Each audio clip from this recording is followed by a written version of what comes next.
Hello. So I am back reading The Vein of Gold, A Journey to Your Creative Heart by Julia Cameron, the author of The Artist's Way. And we are in the kingdom of sound. And the section that we're in right now is called Silence, and I'm starting on page 172. There were some chapters that I read previously that I tried to record, but like honestly, like everything that could go wrong was going wrong. Footage was getting messed up, my phone overheated and cut off in the middle of it, and I didn't know, like so many things. So I do hope to go back and read those sections because there was like some really powerful stuff. There was this one about the kingdom, um one called Sound, and it was like all about how we can heal ourselves through sound, and I really enjoyed that. um but yeah, I'm just gonna follow the flow of how things are going, and I'm gonna read that one another time because it was draining me to keep trying over and over again, and it just wasn't working out. So I'm just trying to like listen to the signs. Okay, so let's get started. We're on page 172. Silence. Most of us lead busy lives. Such lives are often noisy, too noisy, we say, for us to hear ourselves think. This phrase is a literal warning. We need to hear ourselves think. We need to listen to our thinking. Our technological society has convinced us to stay in touch, but not with ourselves. We use car phones, cellular phones, faxes. We use our time to keep others constantly apprised of our whereabouts and our current thinking. And that thinking, often high in voltage and velocity is flowing very fast. As a culture, we are in the rapids. There are no quiet pools where we dally for a day or two in silence, using our time to fish more deeply for the questions and answers we harbor within ourselves. In other words, we live a swift and buffering life where our deeper selves are often battered against the rocks and roll of our existence. I need to slow down. I need to catch my breath, we say, but we don't do it. We don't do it because we don't really know how. One way we can do it is through morning pages. Another way we do it is through walking meditation. A third way to do it is through the conscious practice of silence. Silence is how we catch our breath. Silence is how we hear ourselves think, and also how we can hear the still, small voice speaking within us. As creative beings, we need silence. We need it, or we create chaotic art rooted only in the reflection of what is around us, ungrounded in the deeper earth of ourselves.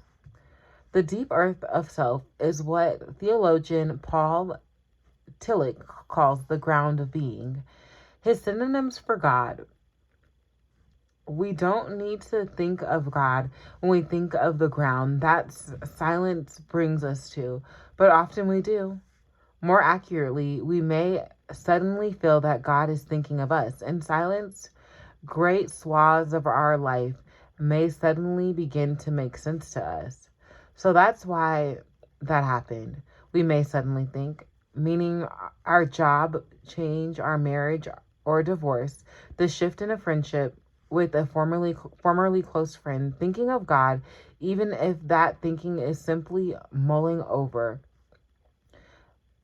isn't there, opens the mind to a new flow of possibilities. The flow of possibilities is the stream of inspiration all of us are seeking. Remember that inspiration means the drawing in of breath. We inhale inspiration when we are quiet enough to note it. We are always breathing, but silence allows us to focus our attention on the breath and what it is telling us. A moment's insight is sometimes worth a life's experience, remarked Oliver Wendell Holmes. In silence, those insights come to us. Silence makes the secretions of the mind visible, writes Joan Halifax. her tone making clear that she doesn't consider the mind our loftiest component. She adds, I believe it is through stillness and silence that the door opens. Silence allows us to hear the opening of the door. In fact, we open it ourselves. We breathe deeply, center ourselves, and allow the chatter of our unquiet minds to grow still. All great spiritual traditions focus on breath work. Shamans draw in what they need from the spirit world. Masters ride their breath to a center where they rest in the invisibility of the all. As artists, we need to catch our breath by declaring timeouts from the noisy world around us. Trappist monk Thomas Merton put it this way: when we are alone on a starlit night, when by chance we see the migrating birds in autumn descending on a grove of junipers to rest and eat, when we see children in a moment when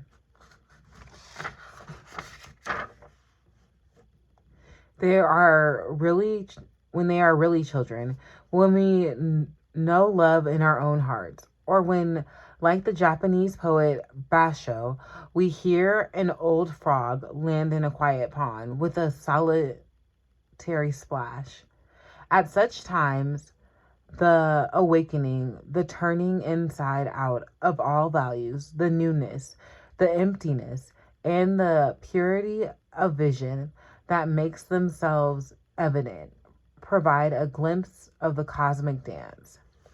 So this week's task is silence. Do this task as you devise it. There will be a specified form of it later in the book.